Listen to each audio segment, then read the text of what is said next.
Welcome to Short and to the Point, a podcast from the Comeback in Awful Announcing. Here's your host, Jessica Kleinschmidt.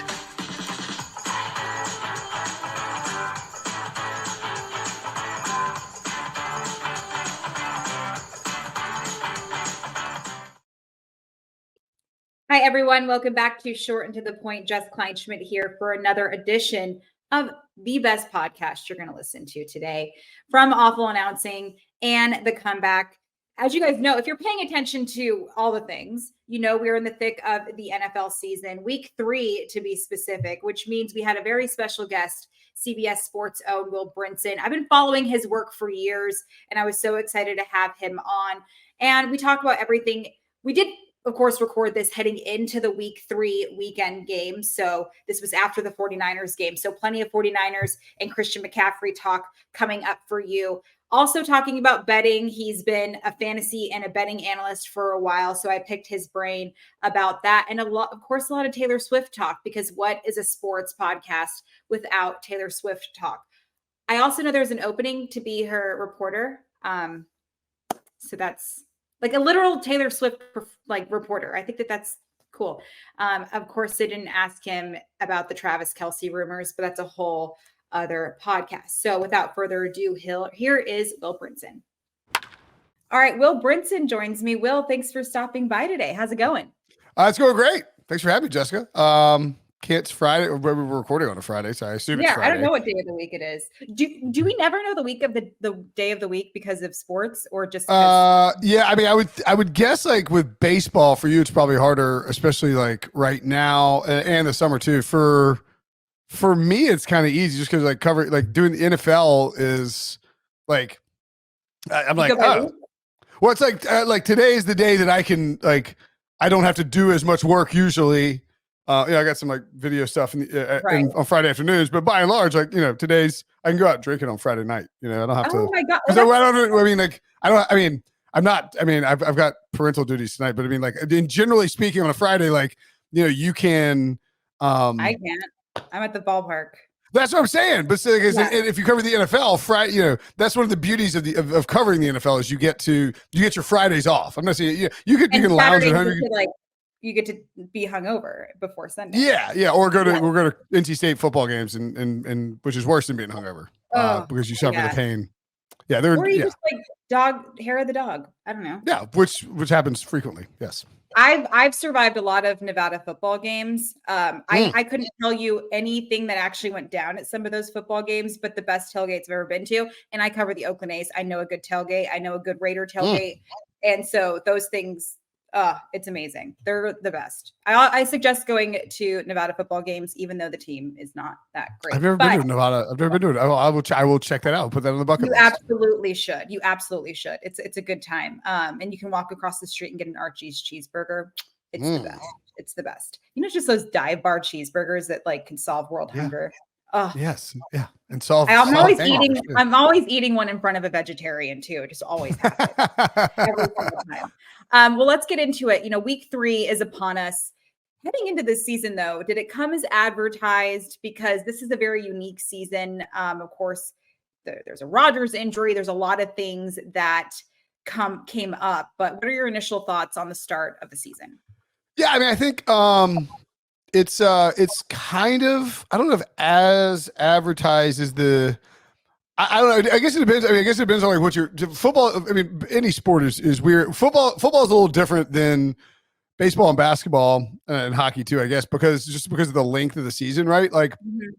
You come in, if you come into the season thinking the Bengals are going to win the Super Bowl, they're 0-2 and Joe Burrow has a calf injury that might keep him out on Monday night or, could keep him out for an extended period of time. And so it's like if you come to a baseball season and think the Braves are going to win the World Series and they start, 3-8 and Ronald Acuna strains his calf and is going to be out for a week, you can kind of, a baseball team can survive that, right?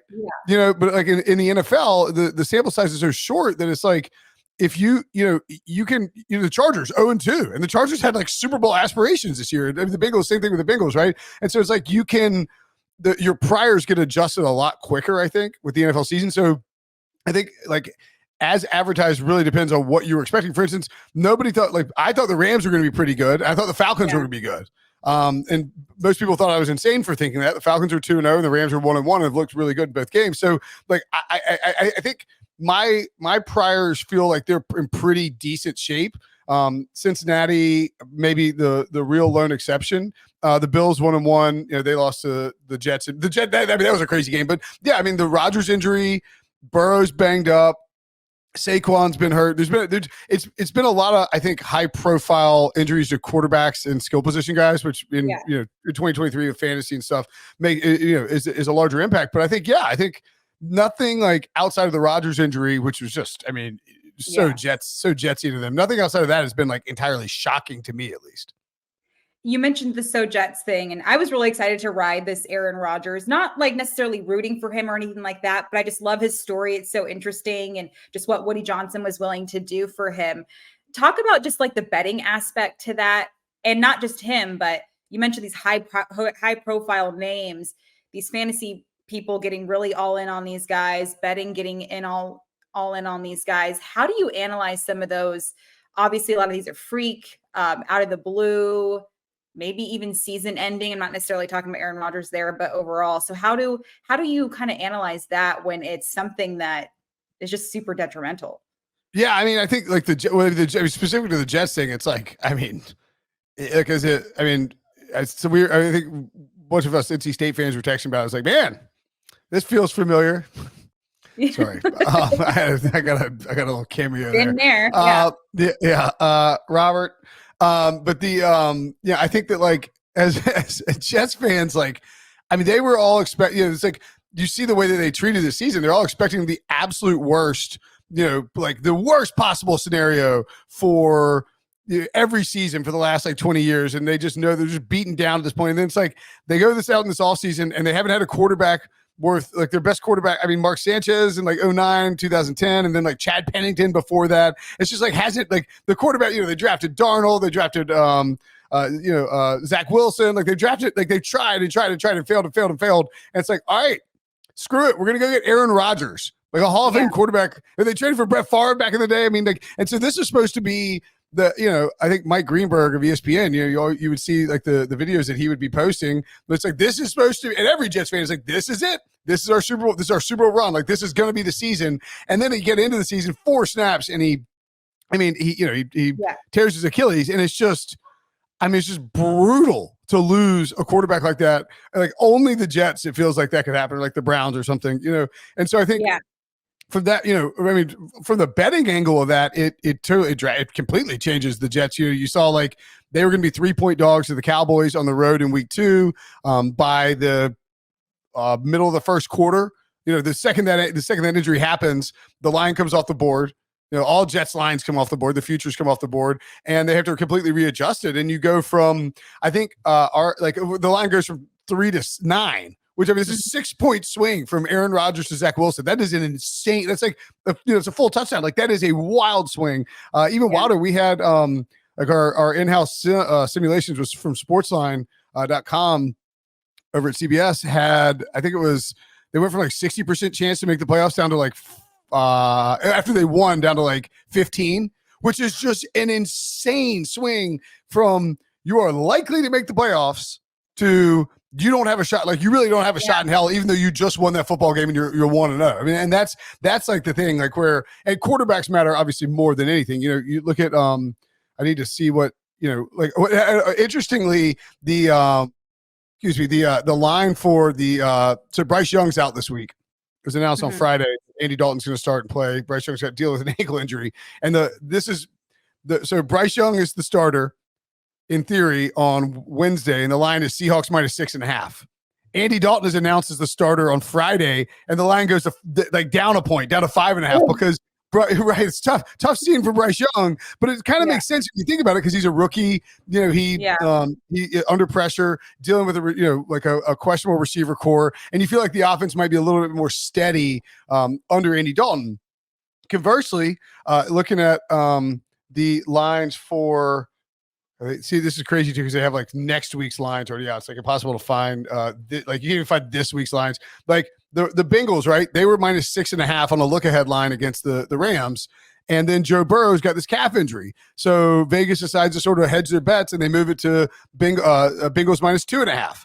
Now, if Joe Burrow is out for this game, this line's probably going to close at like Rams minus 1, minus 2, maybe minus 2.5, something like that. And like that's what's so wild about and with betting legalized like this, you can find all different lines all over the place, and they're going to vary based on who's in, who's out, and of course, like the quarterbacks matter more than anything. Yeah, and it's interesting because when it comes to all that, first and foremost, I really appreciate you bringing all these baseball references. You really know your demo that you're speaking to. And what I was thinking of too, you said it's very Jets. I feel like it's very Mets too, and they're just one. Oh, totally, yeah. And Jets and Mets fans are all the same. The exact same team.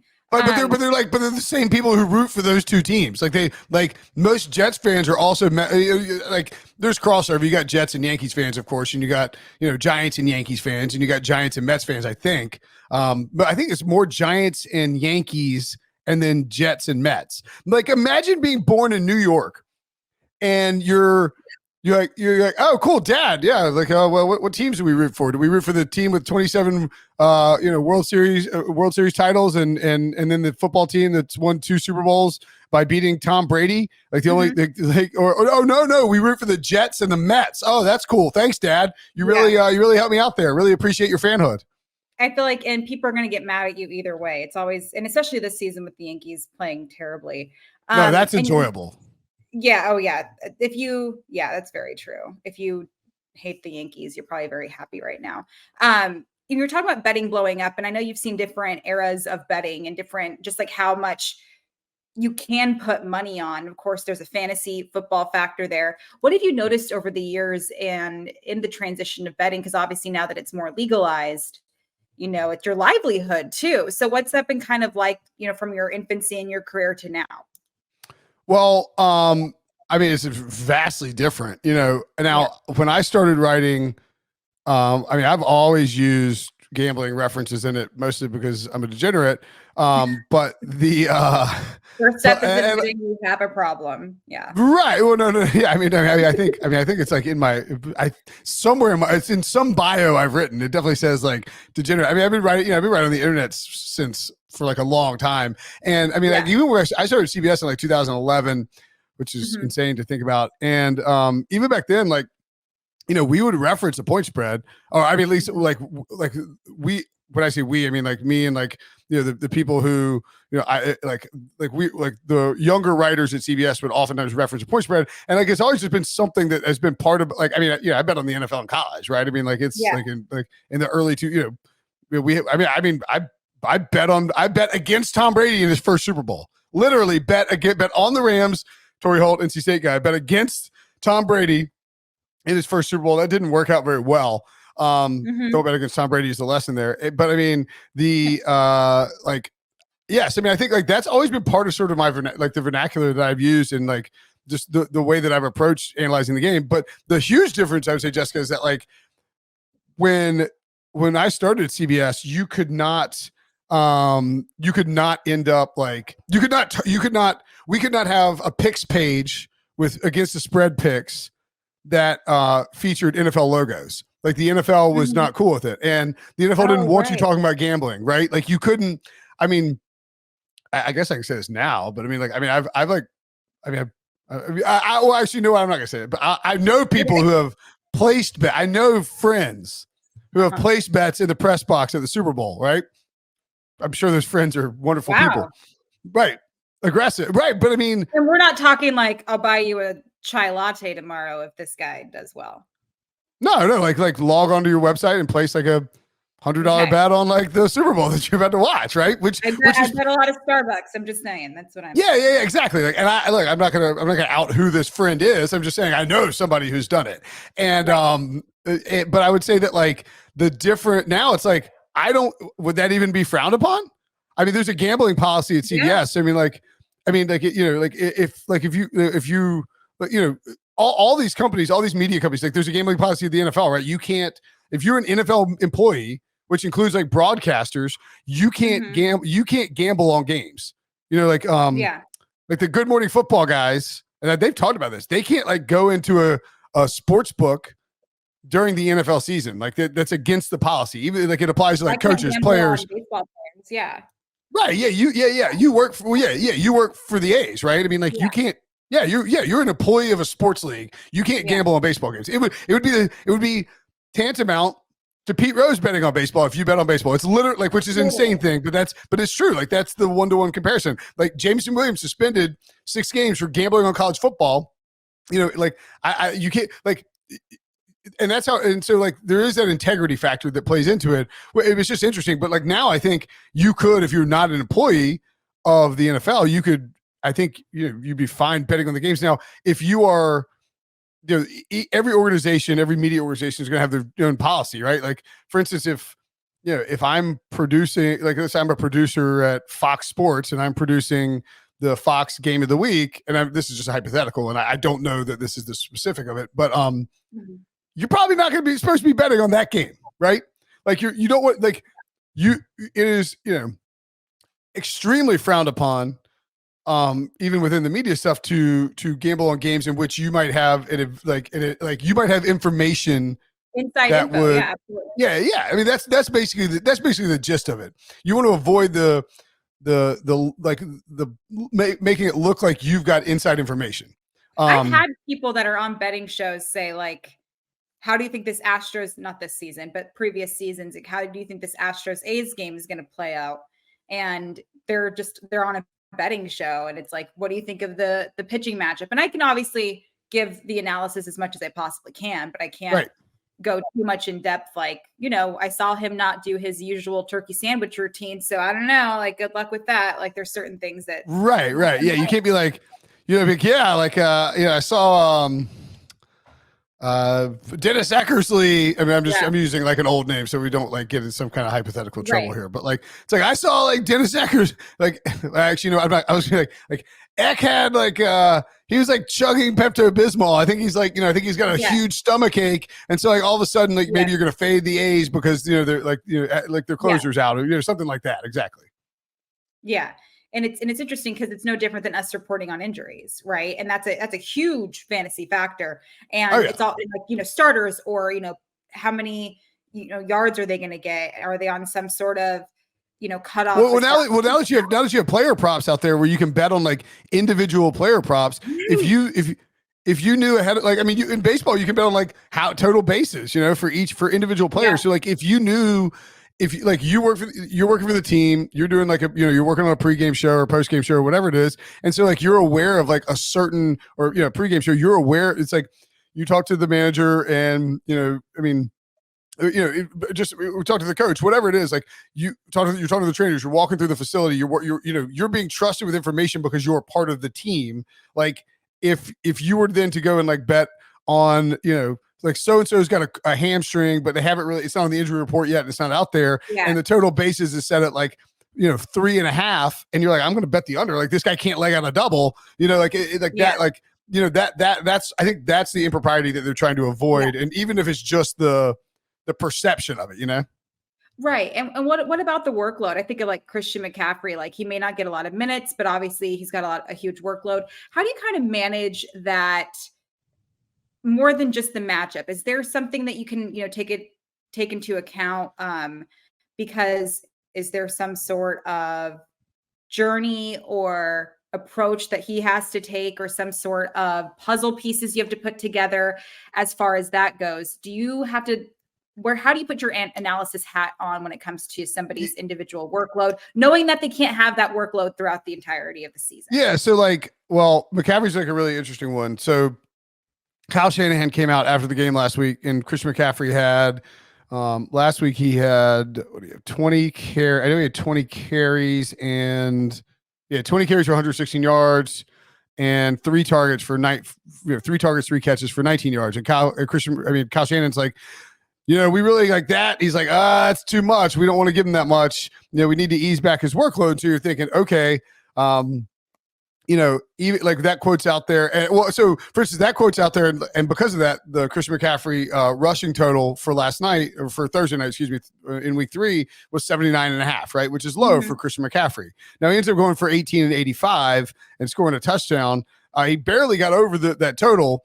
But he did carry it 18 times. So it's like you kind of, one, you have to read into what the coaches say. Two, you have to like consider what is the matchup, right? And then three, you have to, well, I say 1B, you have to consider, is that coach a liar, right? Because like a lot of coaches like notoriously, I mean, and not even a liar. They don't have to say every little detail. They can say certain things that isn't a lie. They're just holding some info back. Well, so like preseason NFL, like betting on the preseason, which is total degenerate move, but I love it. I like doing preseason DFS, right? But I mean, but you have to you literally have to listen to everything the coaches say and read through the transcripts. And you, like, people who follow this stuff closely, and like, I mean, you know it more for baseball than I would, but it's like, you know, which managers, when they say something, like some guys, when they say it, they mean it. Like Pete Carroll, for instance, like he's very enthusiastic and he sounds like he means it, but sometimes he says something and it's like, really, this is not going to be the case. Like Andy Reid, Bill Belichick, right? Belichick, Belichick he's usually not going to say anything, but like, you know, it's like if he's like, this is what we're going to do, like he's probably not going to give you, the full detailed plan, right? Yeah. So Kyle Shanahan says that. It's like, all right, Kyle said that he, lighten Christian McCaffrey's load, one. And then two, it's like, what about the matchup, right? So they're playing the Giants. They end up winning 30-12. You know that Christian McCaffrey, if the 49ers get a substantial lead, is not going to get as many carries. And so that's why a lot of people thought Elijah Mitchell might have a big role on Thursday night, right? So because, McCaffrey's in, or maybe Deebo Samuel gets some carries. He only got one. Elijah Mitchell ended up getting 11 carries, only 42 yards. But the point being is like McCaffrey, once the Niners got to a double-digit lead, like late in the second half, Christian McCaffrey was going to start being pulled out of the game, and Elijah Mitchell was going to get rotated in a lot more. And so I think that's sort of part of it too, where you have to sort of look at the snap counts, you have to look at the usage rates, and all these different, so you have the stats, you have the quotes from the coach, and then you have just sort of like the game script, like for instance, if you want to bet on let's see, like a good game for week 3. Just thinking of a big point spread, right? So I'm trying to think of them. Oh yeah. So Chiefs and Bears. It's 12.5 points, right? Chiefs minus 12.5 in Kansas City. Just like this is a spot where you may want to bet on like Justin. So you got the Justin Fields comes out and they're like, why are you playing so robotically? And he's like, coaching. And everybody's like, whoa, he's back to, and then he has to call the media back to his locker later and sort of like clarify what he meant. He's like, no, I didn't mean coaching. It's like, okay, well, you literally said coaching, but that aside, and it's tough for them. It's tough. Like I admit it. Like you have adrenaline going and you want to say the first thing on your. I totally get it. Yeah. Sometimes, you're a younger player. Sometimes it just comes out. But the point being is like, if you're looking at this game from a betting perspective, you could potentially say.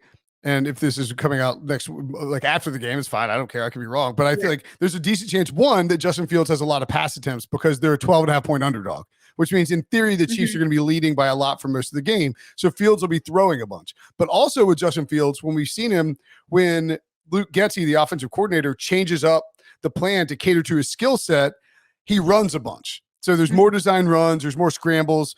They just lost their left tackle, which means there's going to be more pressure. Chris Jones is back for the Chiefs. So you're going to get a lot of pressure on Justin Fields, which means more of just athletic scrambles as well. So the larger point being, this is the week where you want to bet the over on Justin Fields rush yards in week 3 because he's going to be trailing. So he's going to need to make some plays happen. They're going to be able to pin their ears back and pressure him because one, his left tackle's out and they're probably trailing. So it's just like there should be a lot of rushing yardage for Justin Fields in this particular game. That was like a convoluted way of saying like 8 things have to come together to figure out how to bet. I think I'm glad you said the 8 things. I think that's important because it just goes to show there's so many things that are involved. And you mentioned the script and stuff, and like live betting has definitely become something being embraced this, as of late. What are your thoughts on that? Yeah, exactly. It's like, so, I mean, live betting's the best. You get to, like last night, and it's fascinating too, because at some point people are gonna be able to sit in their seats in an NFL game with I don't know how far away this is, but sort of like horse racing where there's gonna be like be a little like, you go up and punch in, I want this, this trifecta, this exacta. You'll be able to like bet, guess, is it gonna be a pass or a run next, and bet on that from your seat. For now, though, you can, if you're in a game, you can bet on, like live betting is to me very interesting in certain, a good example, week 3 example, Chargers and the Mhm. Vikings. Those two teams are both insane. They do crazy, like they always have crazy endings. They always have crazy outcomes.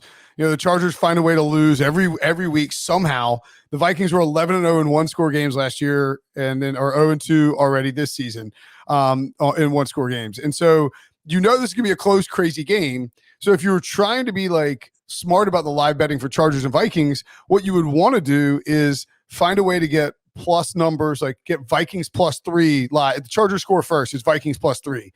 Vikings score twice after that, it's Chargers +3. And so then in theory, what you would want to do is find a window. You would want to create a window where you could win both, right? Yeah. But you could also, take the plus money line for both teams. Like you could do a pregame really with my buddy John Breach pointed out. You bet the Rams right now at +125. And if Joe Burrow's ruled out, bet the Bengals at like +150 or whatever they end up becoming, and you could guarantee yourself some small profit. That requires a lot of work, but you can do it in live betting. Like another example for why live betting can be smart is Andy Reid second half. If Andy Reid has a lead, he's going to lean into the run. He's going to slow the game down. Kyle Shanahan does the same thing. Like that second half on Thursday night of week 3, the Niners just sort of choked the Giants out, right? They were able to run the ball effectively. Brock Purdy made some plays down the field on some passes, including that touchdown to Debo. And then they also were able to sort of, get pressure on Daniel Jones. And so you might know that there would be less scoring in the second half is the theory there. And I think about just like the people that you are. You're so many different personalities throughout a game. And right. So Degenerate Will Brinson, when you found out live betting was going to be a thing, how did you embrace this? Because I think about who you are before the game, who you are during the game, who you are toward the end of the game, all these different personalities that come to fruition. Are you talking about my personalities that live in my head, or like Yes. yeah. I have like 17 of them. So just for sure. Yeah. I mean, mine are all degenerates. I have like 12 and they're all degenerates. Okay. No, I'm just kidding. Some of them are nice. All the degenerates are nice too, though, I guess. I think that so a good example, there's a good and a bad example that I've had personally with this where, and I think it was like the 2019 playoffs, maybe. Ravens and the Titans are playing. And I actually said, whoever's got the lead, bet that team because the other team isn't great at passing the football. They're going to struggle to like mount a huge comeback and storm like Lamar, like this Lamar Jackson, passing offense is maybe it's 2020. I can't remember. But point being is the Ravens got down and like an idiot. I was like, I'm going to take the Ravens. They're going to come back. And it was just not true. Like both teams are really good at running the football and neither team is like elite at passing the football. Right. And so if you wanted to say like, okay, this team is up, the Titans are up and they're winning and they have a decent pass rush and they can really run the football. Like bet the Titans because they're going to be able to get downhill and the Ravens are going to be forced to throw the ball a ton. It's not going to work out for them.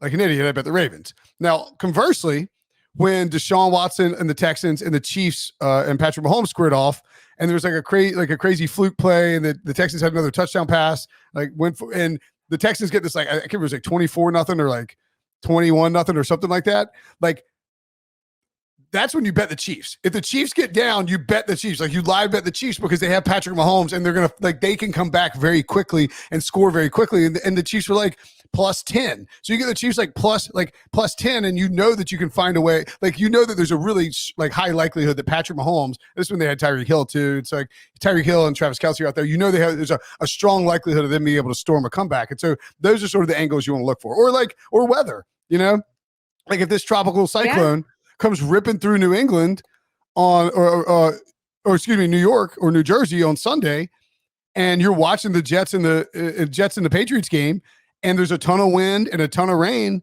live bet the under because there's just not likely to be a lot of points of those two offenses. It's interesting because I feel like you are the perfect person, the poster child of explaining why live betting can help a sport, because you just mentioned that. Like each quarter is different. Each snap is different. And I think I heard you on a podcast recently talking about your love for weather, or you took a certain class to just understand. did. Yes, I did. I did take weather and climate twice. There are differences between cyclones. There's a tropical cyclone and another couple, right? There's a bomb cyclone too, which is like snow. Yeah. Okay. No, I only took weather and climate twice because I didn't do so well the first time.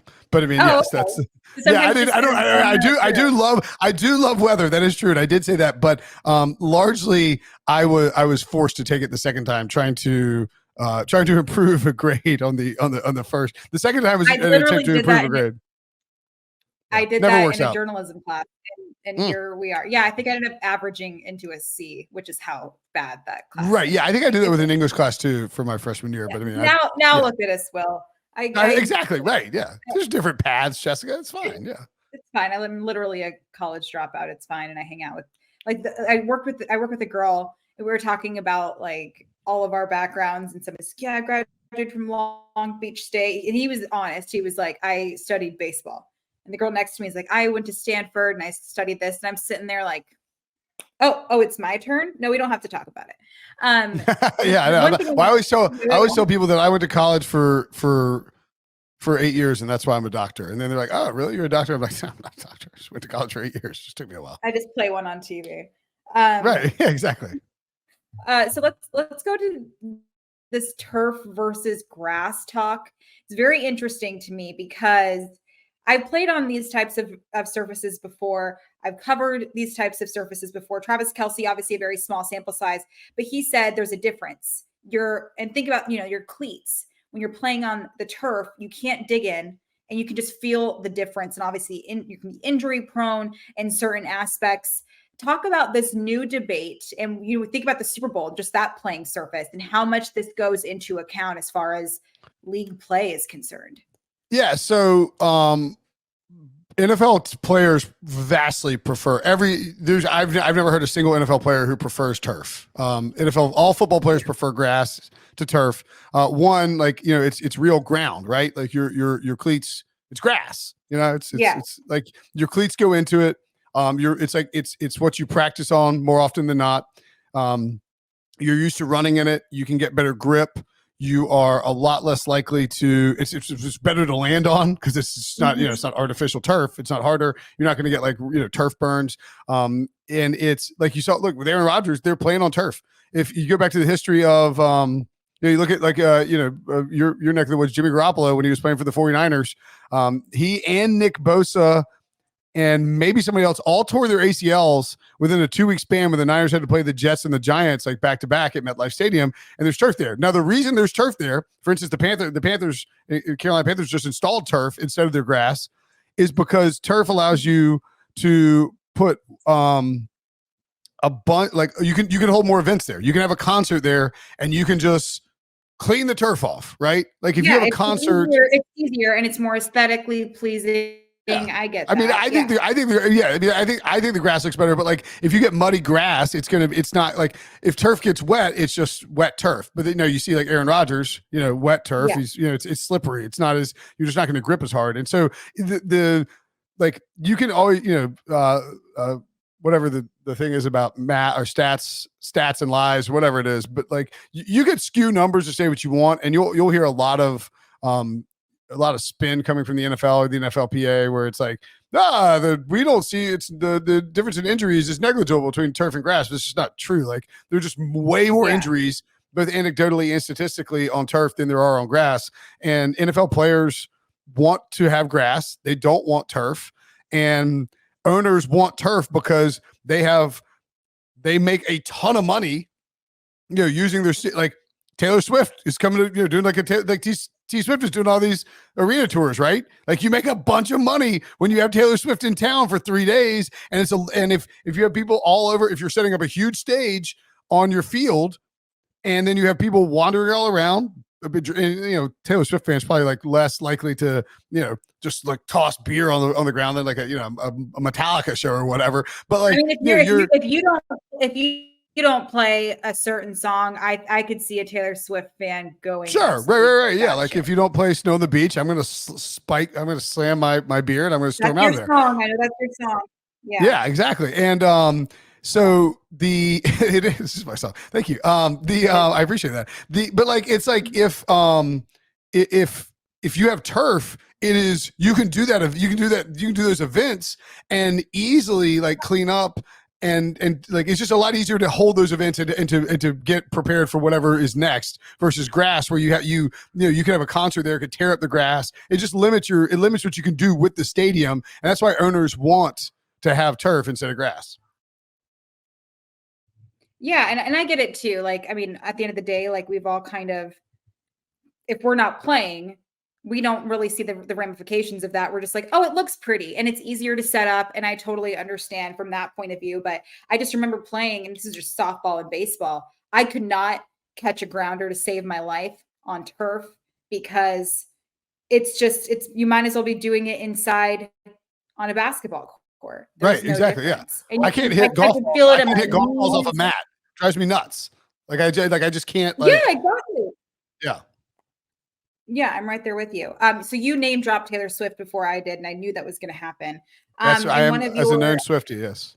Yeah. So what do you define as a Swiftie? Because I feel like I'm not quite a Swiftie because I don't want to take that title away from somebody. I love Taylor Swift. I love her music.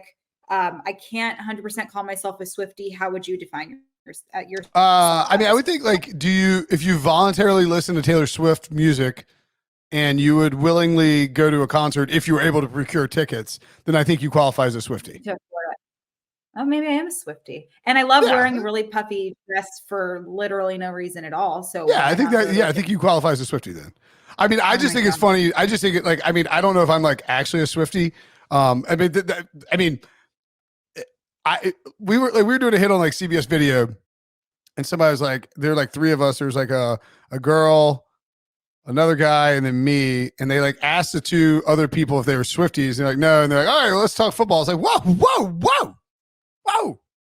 How stereotyping? We do not move stereotyping me. Like, how dare you not even ask me if I'm a Swiftie?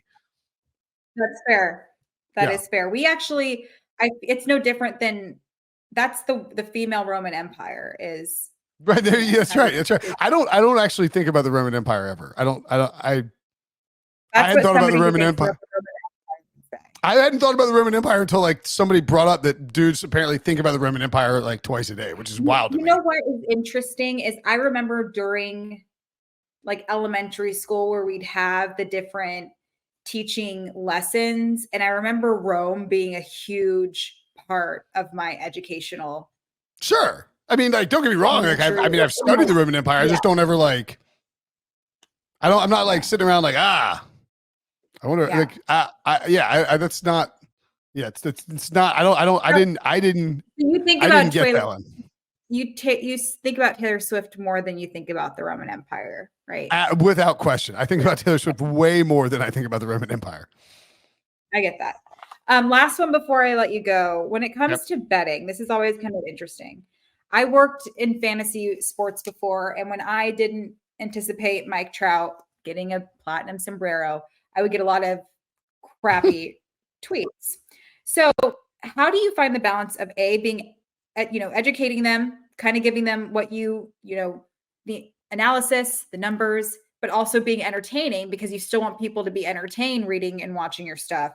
How do you find that balance knowing that this is people putting money on your advice? That's kind of a difficult balance, I would assume. It's actually I've been asked that like several times recently. I got asked this last Saturday. Somebody was like, well, what are your picks on Sunday? Like, I'm gonna just tell your picks. I was like, don't do that. I'm cold right now.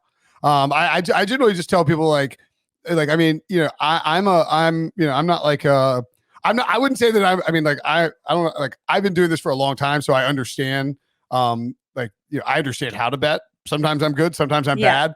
I feel like I generally let people know that. And so I think that being I think being entertaining, like, I want to be right, but I also understand that with football, with any sport, especially football, you're if you're right more often than you're wrong, then you're doing a pretty damn good job.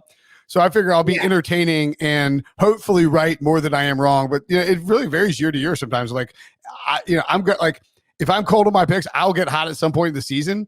But I try not to worry too much about, like, if you are banking your livelihood on my football picks, then I don't know. Maybe you should consider investing in Dogecoin. Who's the degenerate now? Who's the degenerate exactly now? Right. Yeah, you are a true degenerate if you're banking on my degenerate picks. Yeah. I like that you said you want to be entertaining more than you want to be right or wrong. I feel like you should put that on a dating app somewhere. That's beautiful. I may put that on. Yeah, it may be my profile. I might steal that from you. That's going on Bumble tomorrow. You steal away. Yeah, I think I'm a former notary. I'm going to quote that too. Very punchable face. Want to be entertaining more than I'm right or wrong. That's what I'm going with. I think it's the perfect ingredient to make a husband up. We all know that you're gonna be wrong, even if you're not. Oh yeah, I'm gonna be wrong a lot. Exactly, that is correct. I will be wrong a lot. That's kind of it. Just because I know I'm going to be wrong. Like there's no question that I am going to be wrong. I'll be right a lot too, but I know that I'm going to be wrong, and that's important. I think it's very important, and I think that's an interesting dynamic in and of itself if you want to get into it. Because I feel like the infancy of somebody who becomes or wants to be a fantasy football expert is they've won a couple of their leagues and they're like, hey, I think I've got something. You're the commissioner a couple of times. They were the commissioner and everybody paid in their league and they just think everybody paid on time. It's like, you might as well be a fantasy football writer. Yeah, you're a professional. And then they're like, I'm going to manage a slow pitch softball team because I know all of my friends are going to pay. They never do. No, of course not. I'm sure I still owe somebody some money from a softball league that I joined. Yeah, I probably do too, actually, honestly. All right. Will, thanks so much for your time. This is a blast. This is awesome. Thanks. Anytime. That was CBS Sports' own Will Brinson. I told you we're going to talk about all the things. I could talk to him forever. He did have stuff to do, so that's okay. That is, of course, week 3 heading into the NFL season. We didn't get a chance to cover all the slated games because we did record this before the weekend of all those slated games, but that's okay. I really appreciate you guys tuning in. Of course, Philip behind the scenes, making this podcast what it is. Just an absolute rock star. And I'm so appreciative of that. Make sure you're tuning into this podcast, subscribe and like everywhere that podcasts are, and following everything on the Comeback and Awful Announcing. For Short and to the Point, this is Jess Kleinschmidt, and we'll see you next time. Want even more short and to the point? Follow Jessica at KleinschmidtJD and head over to thecomeback.com and awfulannouncing.com.